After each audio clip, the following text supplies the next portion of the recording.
Hey hi guys, எல்லாரும் எப்படி இருக்கீங்க? எல்லாரும் நல்லா இருப்பீங்கன்னு நினைக்கிறேன். இன்றைக்கி நான் உங்களுக்கு என்ன மாதிரியான வீடியோ எடுத்துகிட்டு வந்திருக்கேன் அப்படின்னா, நீங்கள் எப்போது யோசிச்சிருக்கிறீங்களா இந்த உலகத்தில் ஒரு பெரிய நியூக்ளியர் பாம் அட்டாக் நடந்தால் என்னாகும், மனுஷங்களாம் உயிர் பிழைக்க வாய்ப்பு இருக்குமா அப்படின்னு. ஸோ இது மாதிரி ஒரு நியூக்ளியர் பாம் அட்டாக் நடந்தால் அந்தந்த கண்ட்ரிஸ் அவங்கள ப்ரொடெக்ட் பண்ணிக்கிற அளவுக்கு சேஃபான சீக்ரெட்டான பிளான்ஸ் நிறையா வச்சுருக்கிறாங்க.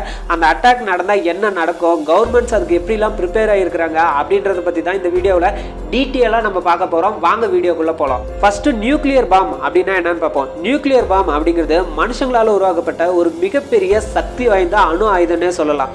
இந்த ஆயுதம் வெடிச்சிச்சு அப்படின்னா ஒரு மிகப்பெரிய எனர்ஜி ரிலீஸ் ஆகும். ஒரே பிளாஸ்ட்ல ஒரு முழு நகரமே கூட அழியிற அளவுக்கு டேமேஜ் செய்ய முடியும். 1945ல ரெண்டாவது உலக போரின் போது ஹிரோஷிமா நாகசாகி அப்படின்ற 2 நகரத்து மேல இந்த நியூக்ளியர் பாம் அட்டாக்க நடத்தினாங்க. அப்பதான் இந்த உலகத்துக்கு நியூக்ளியர் பாம்னா எவ்வளவு ஒரு பவர்ஃபுல்லான வெப்பன்னு தெரிய வந்துச்சு.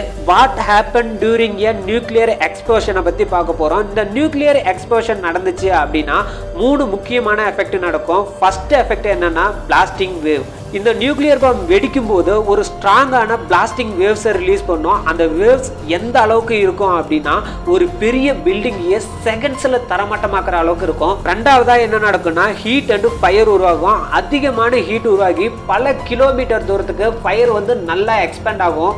மூணாவதா ரேடியேஷன் உருவாகும். இந்த ரேடியேஷன் தான் ரொம்பவும் டேஞ்சரஸ் ஆனது. ஹியூமன் பாடியில் இருக்கிற செல்ஸ் எல்லாமே இது டேமேஜ் செய்யும். இதையெல்லாம் தாண்டி ஒருவேளை ஒரு பெரிய நியூக்ளியர் பாம் அட்டாக் நடக்குது அப்படிங்கும்போது கவர்மெண்ட் என்ன மாதிரி ப்ரிப்பேர் ஆகிருக்கிறாங்க அப்படிங்கிறத நம்ம பார்ப்போம். நியூக்ளியர் பாம் அட்டாக்கை எதிர்கொள்றதுக்கு நிறைய நாடுகள் அவங்கவுங்க சைடில் நிறைய எமர்ஜென்சி பிளானை வச்சிருக்கிறாங்க.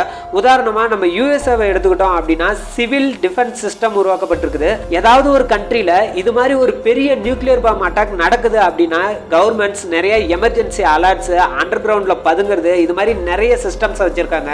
அப்போ இந்த பிளான் இருந்தா மக்கள் எல்லாருமே சேவ் ஆக முடியுமான்னு கேட்டா அதுதான் இல்ல. ரொம்பவும் மெயின் கோல் என்னவா இருக்கும் இதுல அப்படின்னா மேக்ஸிமம் பீப்புளை வந்து சேஃப் பிளேஸ்க்கு மூவ் பண்றதா தான் இருக்கும். ஒருவேளை நியூக்ளியர் அட்டாக் நடந்தா எல்லா மனுஷங்களும் இறந்துருவாங்களா அப்படின்னு கேட்டா அதுதான் கிடையாது.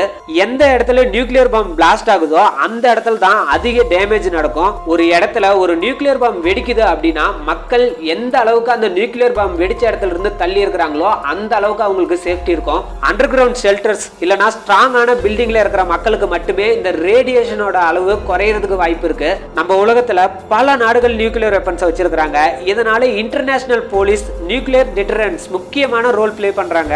அதே நேரத்துல சயின்டிஸ்டும் கிரேட் லீடர்ஸும் நியூக்ளியர் வார் நடக்காம இருக்கிறதுக்கு என்னென்னலாம் அவங்க சைட்ல முயற்சி எடுக்கணுமோ அது எல்லாமே எடுத்துட்டு இருக்காங்க. வீடியோவோட எண்டிங்கா ஒரு நியூக்ளியர் வார் நடக்குது அப்படின்னா மனித சமுதாயத்துக்கு ஒரு மிகப்பெரிய இம்பாக்ட் அது கிரியேட் பண்ணும். இதனாலே உலகத்தில் இருக்கிற எல்லா நாடுகளும் அமைதி மற்றும் டிப்ளமோசிக்கு வந்து ரொம்பவும் முக்கியத்துவம் கொடுக்கணும். இந்த அணு ஆயுதத்தை பத்தி உங்களுக்கு என்ன தோணுது? நியூக்ளியர் வெப்பனை கம்ப்ளீட்டா பேன் எதுவும் செய்யணுமா அப்படின்றத பத்தி உங்களோட கருத்துக்களை கமெண்ட்ல பதிவு பண்ணுங்க. அப்புறம் ஃபைனலா ஒண்ணு, இது உங்களோட நெக்ஸஸ் வாய்ஸ் ஓவர். நான் உங்களோட ஐனார். நீங்க இப்பதான் நம்மளோட சேனலுக்கு வரீங்கன்னா சப்ஸ்கிரைப் பண்ணிட்டு மறக்காம பக்கத்துல இருக்கிற பெல் பட்டனை அமுத்தி வச்சுங்க. சோசியல் மீடியாவில் நம்மள ஃபாலோ பண்ணாதவங்க ஃபாலோ பண்ணீங்க. அடுத்து ஒரு பயங்கரமான இன்ட்ரெஸ்டிங்கான வீடியோவோட உங்களை வந்து மீட் பண்றேன். அது வரைக்கும் பாய் எவ்ரிவன்.